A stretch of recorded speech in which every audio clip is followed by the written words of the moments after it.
s'est lancé à la conquête de l'Europe, la majorité des Allemands ne voulaient pas la guerre. Mais quelque chose les a convaincus.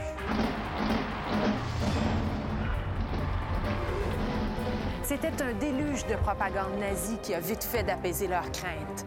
Et ce n'était pas seulement en Allemagne. Partout dans le monde, la propagande changeait les mentalités. Ce soir, vous allez voir comment on a convaincu les gens de faire la guerre à une époque d'amour, de haine et de propagande.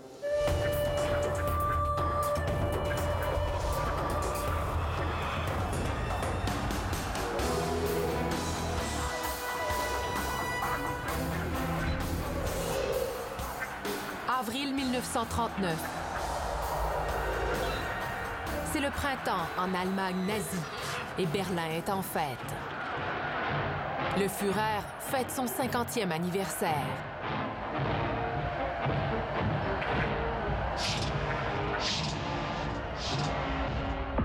Les nazis espèrent que leurs cadeaux vont lui plaire. Son préféré, la maquette d'un arc de triomphe pour Germania, la capitale qu'il projette pour son nouvel empire. Dem Schöpfer Großdeutschlands gelten Dank und Glückwunsch der ganzen Nation. Mais cet anniversaire n'est pas comme les autres. On pourrait dire que le monde est à ses pieds. Il sait, lui, qu'il est à la moitié du chemin et qu'il a d'autres projets, peut-être plus sombres, qu'il va devoir mener, et notamment son plan de recomposition complète de la carte de l'Europe. Et la première victime de cette recomposition, la Pologne. Après la Première Guerre mondiale, l'Allemagne avait cédé des territoires à son voisin. Hitler veut les reprendre. La France et l'Angleterre menacent de lui faire la guerre s'il envahit la Pologne. Mais après avoir perdu la Première Guerre mondiale, les Allemands n'ont plus trop le goût de combattre. Alors, comment Hitler va-t-il les convaincre de repartir en guerre? À l'été de 1939, les Allemands ne pensent pas à la guerre. Hitler a ramené la paix et la prospérité en Allemagne. Et le peuple lui en est reconnaissant. C'est le cas de Melita Maschmann. Hitler était un grand homme, un génie qui a sauvé notre nation. Melita fait partie de la Ligue des filles allemandes, les jeunesses hitlériennes pour filles.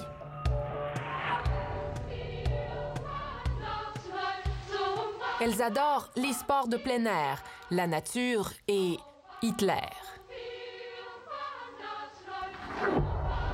Tout cela est irrésistible pour la jeune Melita. Je fuyais ma petite vie d'enfant. C'était l'occasion de me défaire d'une tradition familiale conventionnelle. En 1939, 60 000 filles de la Ligue viennent à Berlin pour lancer une nouvelle tradition familiale. Elles déclarent leur allégeance au Führer.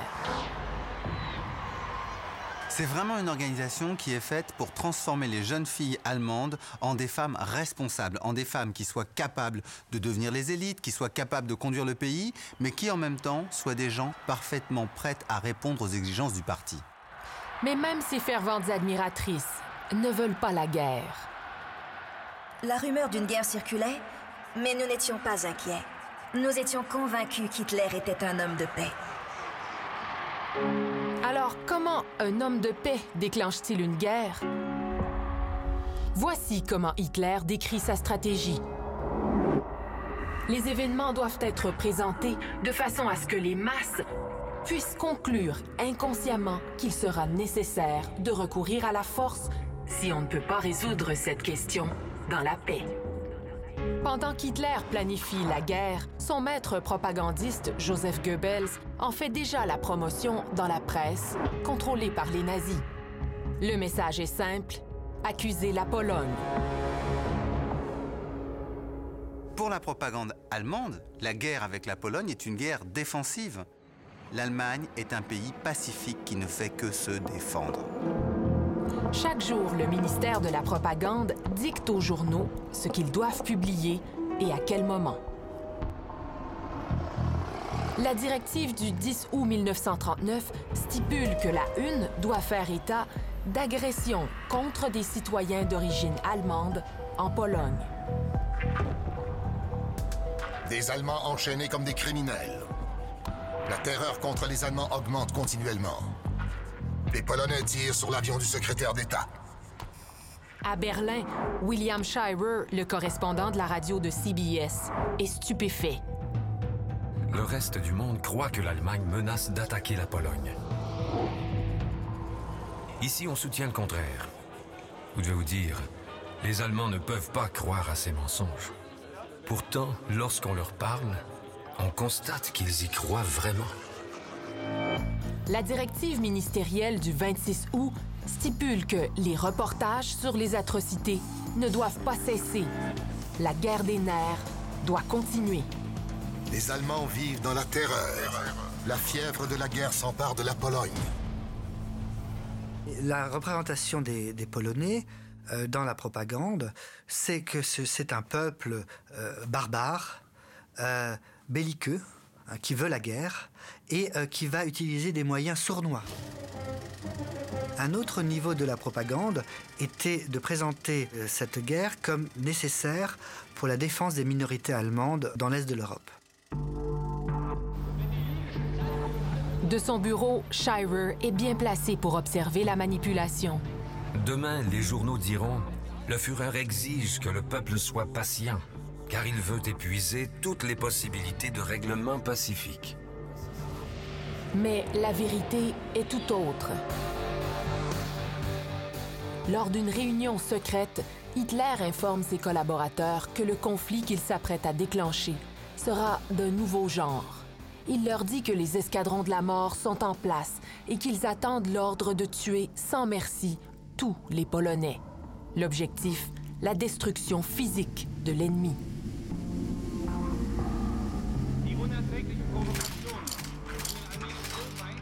Le soir du 31 août, les médias allemands annoncent une nouvelle pour le moins étonnante.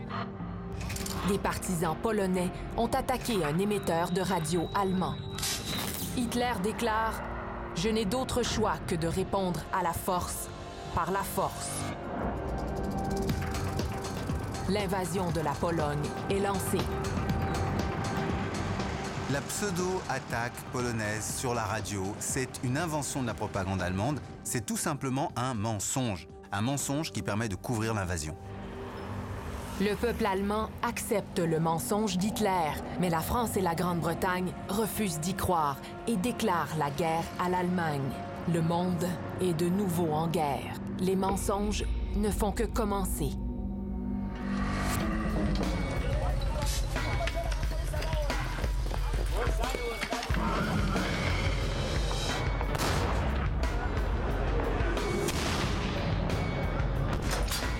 Le peuple allemand voit la conquête à travers la lentille de la propagande.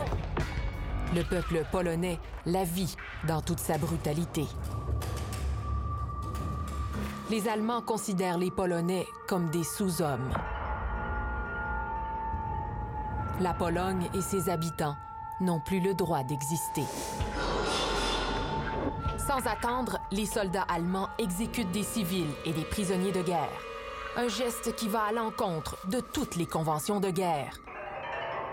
L'une des grandes réussites de la propagande allemande au moment de l'invasion en Pologne, c'est d'avoir fait croire qu'on se livrait à une guerre propre. Or, en fait, les civils étaient immédiatement ciblés, les villes ont été visées, et ce qu'a fait l'armée allemande, c'est aussi une guerre de liquidation de masse.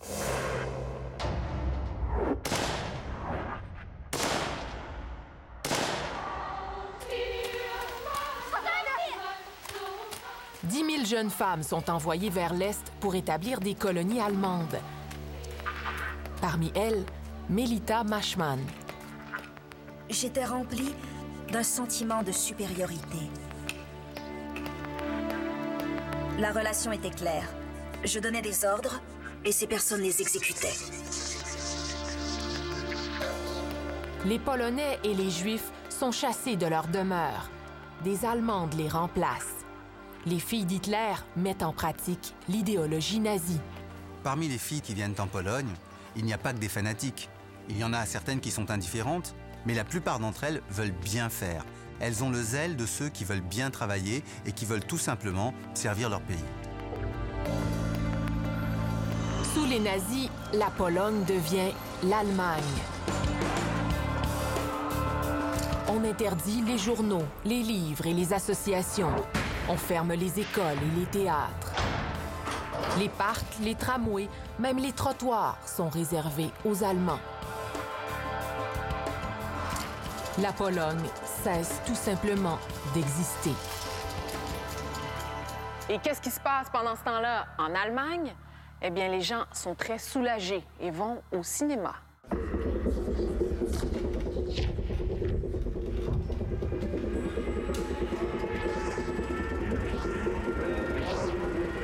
Le film le plus populaire, un documentaire intitulé « Le baptême de feu ».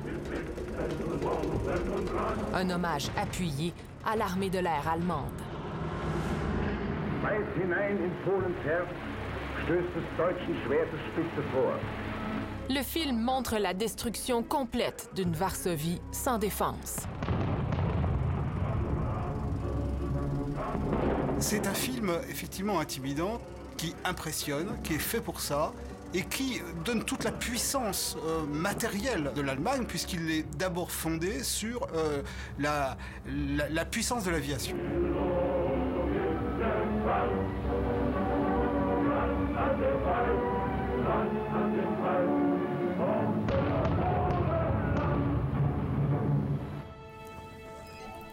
Dans les rues de Varsovie, la guerre a un tout autre visage. Le maire de Varsovie m'a donné la permission de prendre des photos. Il veut que le monde sache ce qui s'est passé ici. Julian Bryan, un jeune photographe américain, saisit l'horreur de la guerre sur les visages des habitants de la ville. Une fillette est arrivée en courant et s'est figée à la vue du cadavre de sa sœur aînée.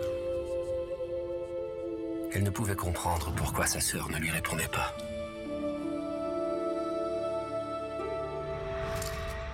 Cette série d'images sera l'une des plus utilisées par les propagandistes britanniques et américains.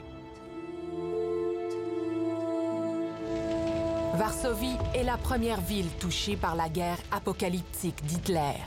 Chaim Kaplan, un résident juif, écrit « Nous sommes témoins de la naissance d'une ère nouvelle dans l'histoire du monde. Cette guerre va véritablement détruire la civilisation. » Un mois plus tard, Varsovie capitule. Chaim Kaplan, terrifié, regarde les troupes défiler dans sa ville. Là où Hitler passe, il n'y a aucun espoir pour les Juifs. Pour eux, le danger est tellement plus grand.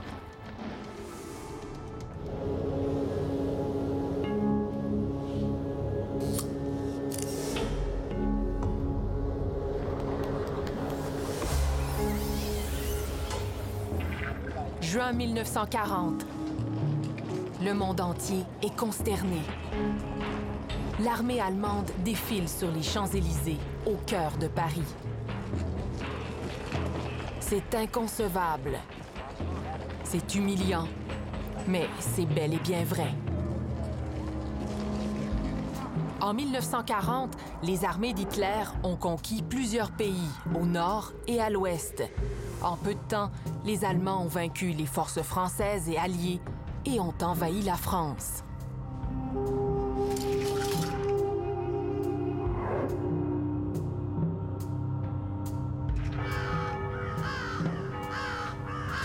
Jean Guéhenno, un enseignant, est témoin de l'invasion.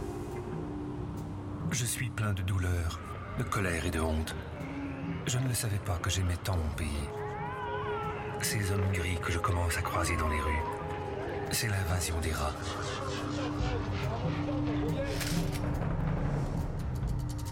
Les films d'actualité allemands montrent les rues désertes de Paris et Hitler qui pose devant les monuments de la ville. De belles images de propagande. Hitler ne reste à Paris que 3 heures, mais l'armée allemande, elle, s'installe. Même si les nazis couvrent Paris de croix gammées, ils permettent aux Français d'avoir leur gouvernement et leur propre chef, le maréchal Philippe Pétain, un héros militaire de la Première Guerre qui semble, à première vue, plutôt inoffensif. Il est la grande figure de recours dans un moment d'effondrement généralisé. Il prend immédiatement une image paternelle de protecteur et de sauveur de la patrie dans ce moment qui est un moment terrible. Mais comment peut-on faire de ce vieillard de 84 ans un chef charismatique?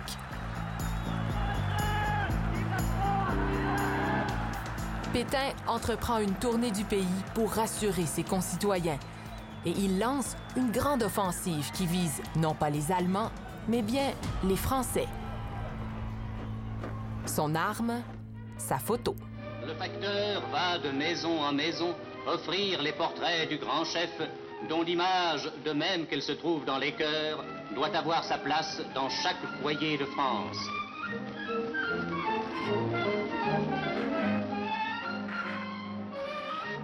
Un an plus tard, tous les Français ont sur leur mur la photo du maréchal.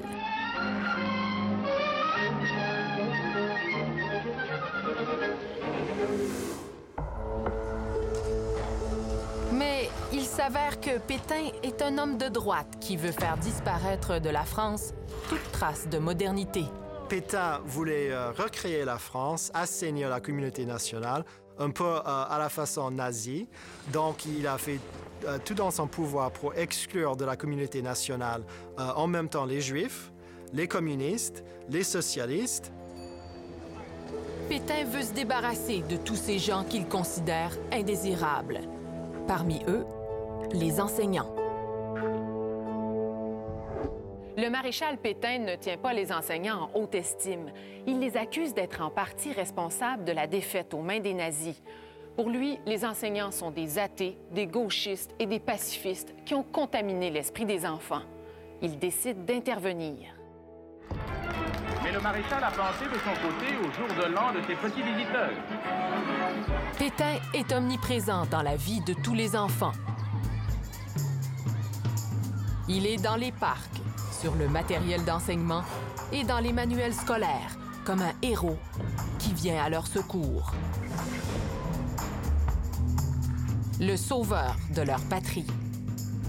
Pour contrôler la pensée, mieux vaut commencer très jeune. Lorsqu'on entraîne des enfants, lorsqu'on les endoctrine très jeunes, c'est beaucoup plus facile après de faire passer le message parce que ça fait référence à leurs histoires qu'on leur a racontées quand ils étaient petits. Dans les écoles, les enseignants soupçonnés de défaitisme ou de communisme ont été mutés, suspendus ou congédiés. Et dans toutes les salles de classe était affichée la photo du maréchal.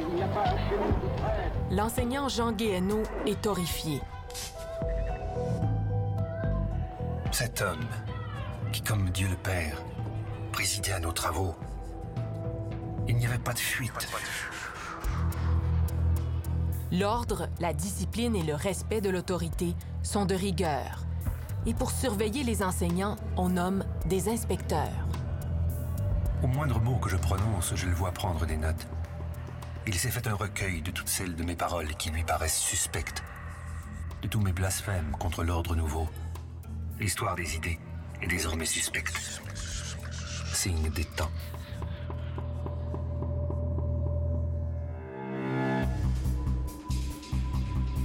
À la fin de 1940, Pétain rend visite aux grands maîtres de l'Europe pour officialiser la collaboration avec les Allemands. Pétain se met dans les bonnes grâces d'Hitler. Même les élèves de Jean Guéhenno savent qui est le vrai maître. J'ai senti que les jeunes gens déjà s'échappaient. Ils fuyaient, m'a-t-il semblé, mon regard. Je me sens moi-même déjà le débris d'un monde ancien et suspect. Mais eux, il leur faut bien tenter de vivre. Pur instinct de conservation. Ils s'adaptent. Maintenant que l'Europe est sous la botte des nazis, les propagandistes allemands s'attaquent à la Grande-Bretagne. Le message est méchant, blessant et parfois comique. Enfin, comique à la manière des nazis. Sokrates, schon sehr betagt, hat sehr richtig eins gesagt. Dans ce film, des jeunesses hitlériennes se moquent de l'aristocratie anglaise.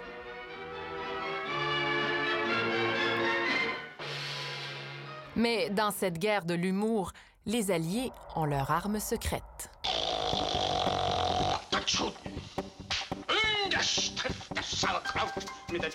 Charlie Chaplin a ce qu'il faut pour jouer Hitler. Après tout, ils ont la même moustache. Ils partagent aussi les mêmes talents de comédien. Une semaine après l'invasion de la Pologne, Chaplin débute le tournage de son premier film parlant, Le Grand Dictateur.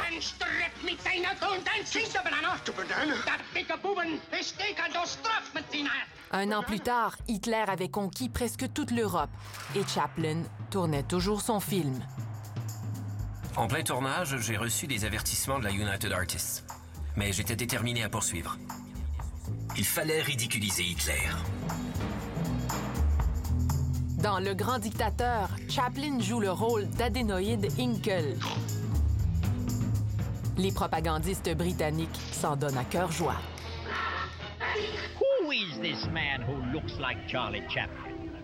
What makes him think that he can win a war? Alors l'humour, c'est une véritable arme de propagande. D'abord parce que, d'une certaine manière, ça permet de contourner la vigilance du spectateur qui est habitué à une forme de propagande. Et puis, en ce qui concerne Hitler, l'humour, ça permet de descendre le dieu de son Olympe, de l'humaniser. On rit de la mégalomanie d'Hitler. Il y a un véritable message. Il est très dangereux et aujourd'hui, ce sont les Européens et demain, ce sera vous.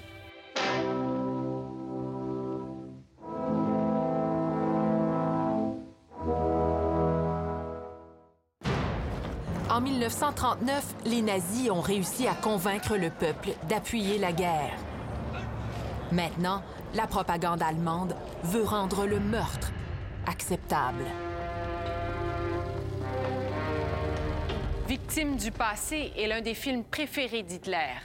Et pour cause, c'est Hitler lui-même qui en a ordonné le tournage et la projection dans les 5300 cinémas d'Allemagne. C'est un film que seuls les nazis pouvaient apprécier. Le film a été tourné dans les hôpitaux et les asiles d'Allemagne. Les patients y sont décrits comme des bouches inutiles. On les dit indignes de vivre.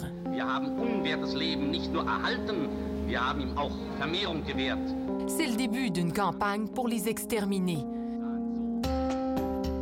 Ils ne cadrent tout simplement pas avec le projet nazi visant à créer une race supérieure. À l'automne de 1939, Hitler signe une directive autorisant l'euthanasie de tous ceux qui sont considérés comme des malades incurables. Même si l'ordre porte sa signature, ces exécutions sont illégales. Hitler garde le secret car il craint que les Allemands ne soient pas d'accord. La propagande contre les malades est incessante. Elle répète aux Allemands que leur argent durement gagné sert à maintenir en vie ces êtres considérés inférieurs.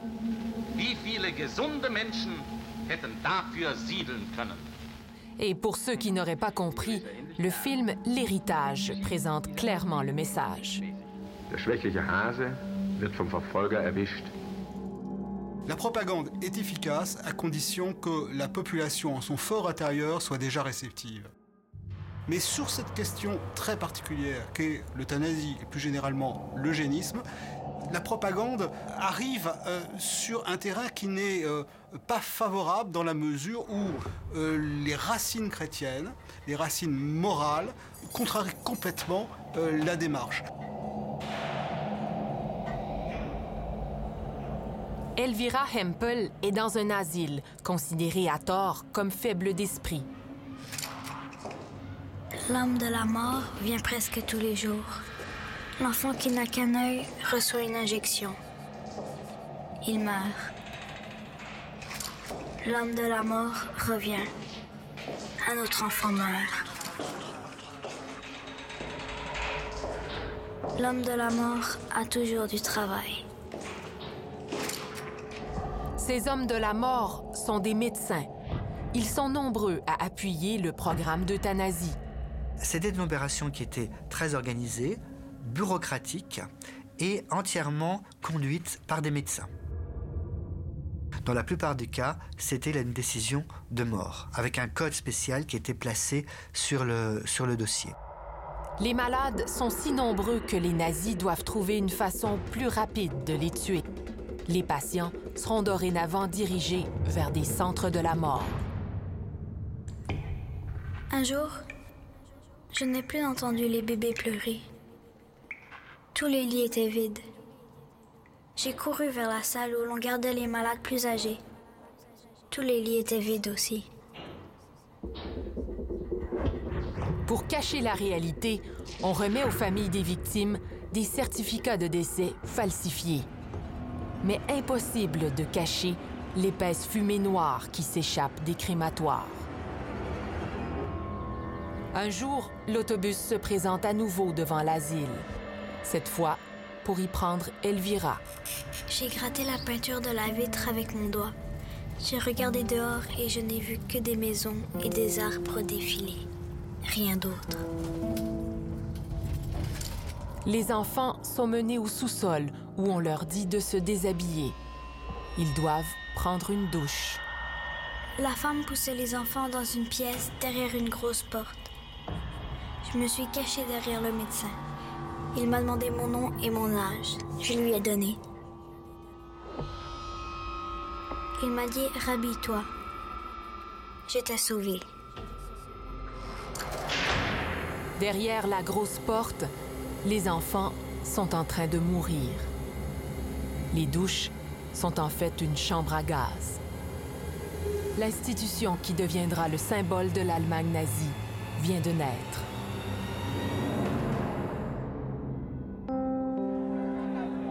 Clemens August von Galen, le populaire archevêque catholique, a vent de ces meurtres. Il décide de dénoncer Adolf Hitler, quelles qu'en soient les conséquences. Il révèle l'existence du programme d'euthanasie. Si on peut tuer des êtres humains improductifs, malheur à nous quand nous serons vieux. Malheur aux invalides. Malheur aux soldats qui reviennent handicapés. Malheur à l'Allemagne si le commandement de Dieu « Tu ne tueras point » est bafoué impunément.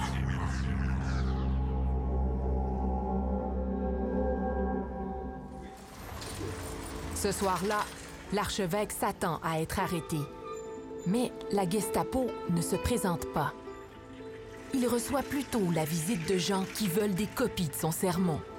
Bientôt, le sermon fait le tour de l'Allemagne et du monde entier. Évidemment, les nazis n'aiment pas ça.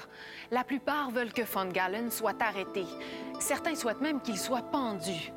Tenir tête à Hitler, impensable.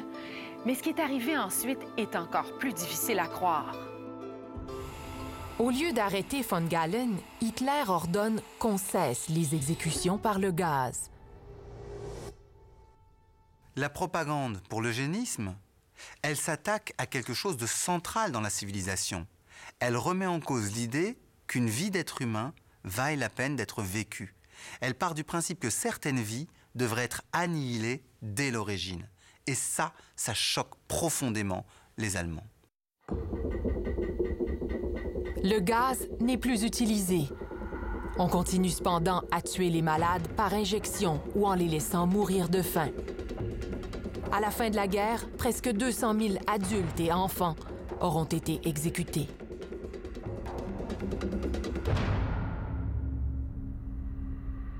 À l'automne de 1941, le personnel des centres de la mort déménage en Pologne pour organiser des camps d'extermination pour les Juifs. Cette fois, la campagne de propagande pour justifier les meurtres sera un succès. Varsovie, 1939. Quelqu'un filme des gens qui s'amusent.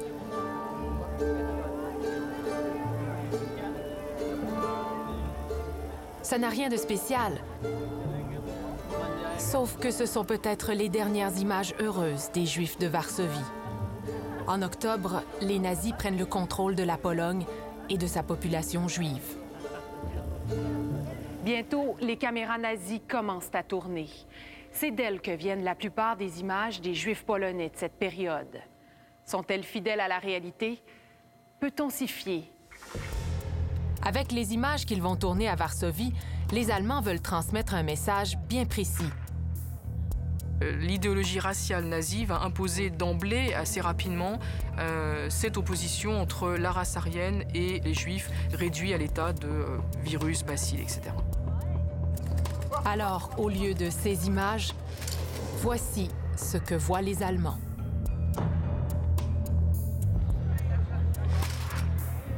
La peur d'une épidémie devient le prétexte pour rassembler les Juifs de Pologne. À Varsovie, 400 000 Juifs sont enfermés dans un quartier de 4 km². Le ghetto est entouré d'un mur haut de 3 mètres. Impossible de sortir. La population juive est complètement isolée du reste de Varsovie.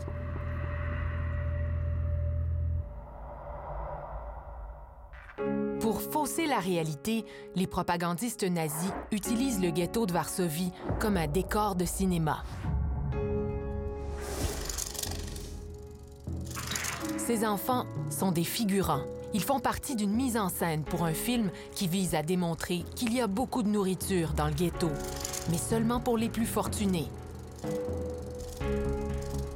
Le message est que les Juifs affament leurs propres gens.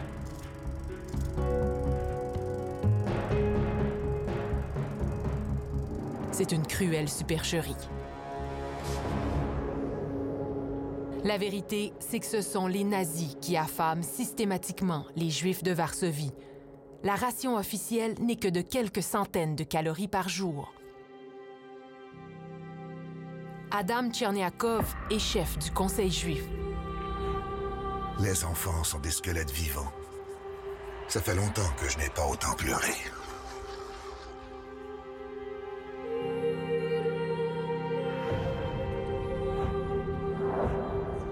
Les Allemands continuent d'amener des Juifs au ghetto. Bientôt, la faim, la pauvreté et le désespoir règnent. Les propagandistes nazis prétendent que ces images montrent les Juifs à leur état naturel. Les affiches de propagande nazie sont maintenant devenues réalité. Dans ces conditions atroces, la maladie fait des ravages. 1000 personnes meurent chaque semaine.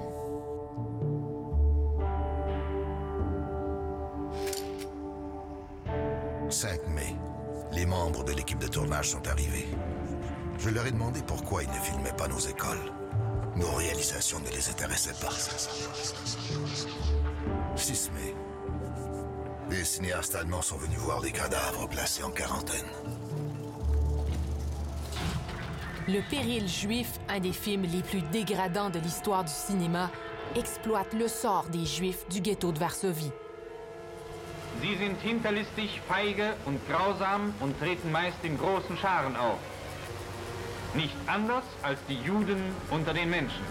Ce qui est important dans l'idée que l'on fait accepter progressivement, à savoir que le juif est un parasite dont on doit se débarrasser, c'est que finalement, on n'a pas de scrupule à éliminer un parasite, on n'a pas de scrupule à éliminer, à marcher sur un cafard. Au printemps de 1942, des équipes de cinéma nazis débarquent dans le ghetto. Ce sera leur dernier tournage. Le 22 juillet, Adam Tcherniakov reçoit une directive des nazis.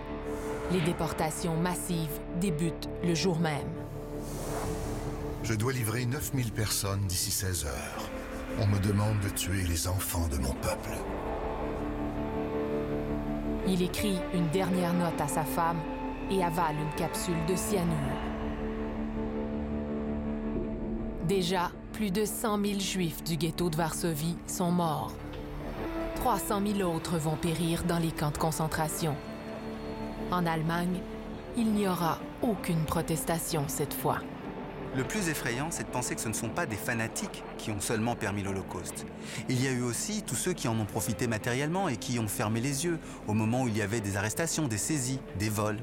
Et puis il y a tous ceux qui ont été tout simplement indifférents et qui n'ont pas cherché du tout à savoir ce qui se passait, même s'ils avaient des soupçons sur ce qui se déroulait.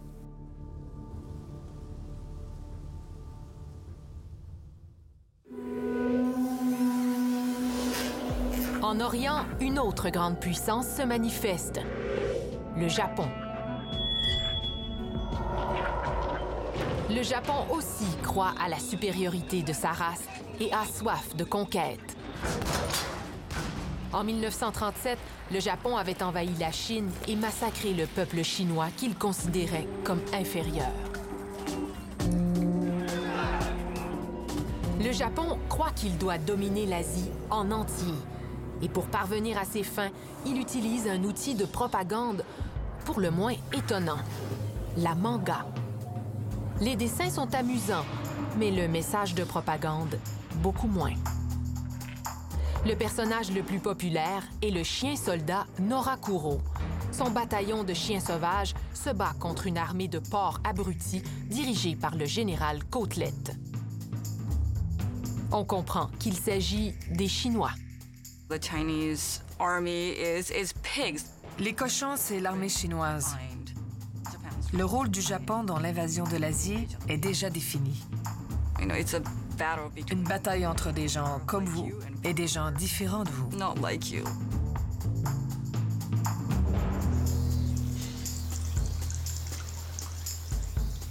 Pour Sakaue Toshie, les mangas et la réalité ne font qu'un. Elle vit dans le petit village de Kosugi.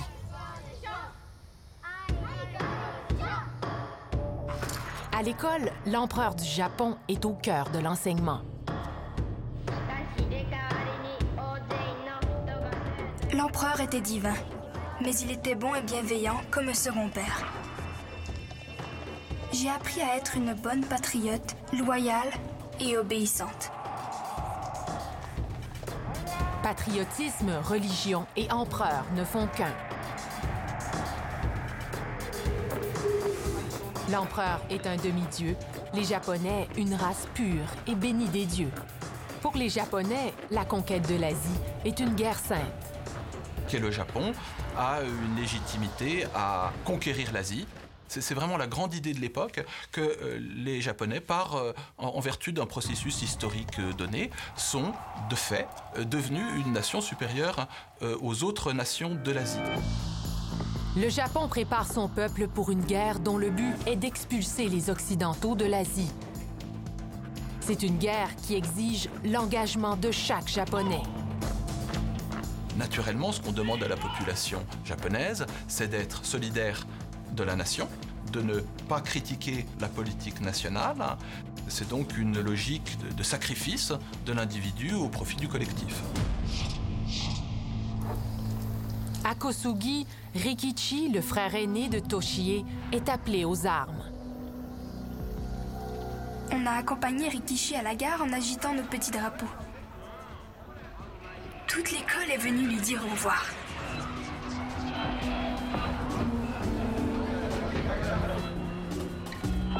Il y a en effet tout un nombre de directives qui sont lancées par le gouvernement, certaines complètement aberrantes d'ailleurs, qui n'ont aucun vrai rôle tactique ou stratégique lié à la guerre, mais qui sont d'abord là pour encourager la population à se sacrifier, à faire des efforts, à aller dans le même sens.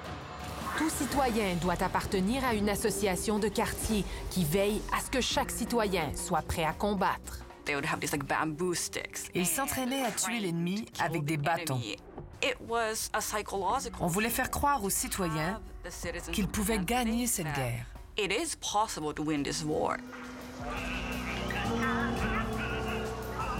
En novembre 1940, la nation entière célèbre le 2600e anniversaire de la création du Japon par les dieux et honore son demi-dieu, l'empereur. Imaginez 50 préparatifs, événements spéciaux, campagnes de publicité, concours de chansons. Le pays en entier est mobilisé pour ce grand spectacle patriotique.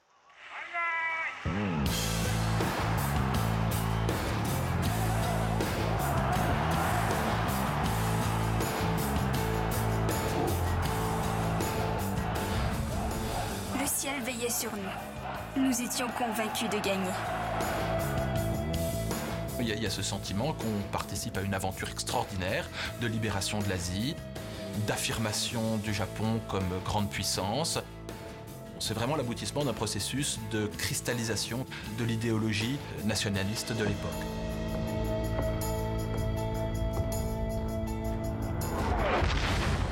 Le Japon est sur le point de déclencher une guerre de conquête qui mettra l'Asie et le Pacifique à feu et à sang et qui l'amènera à affronter la plus grande puissance mondiale, les États-Unis. Les deux frères de Sakaue Toshie vont mourir pendant cette guerre, la plus meurtrière de l'histoire. Amour, haine et propagande.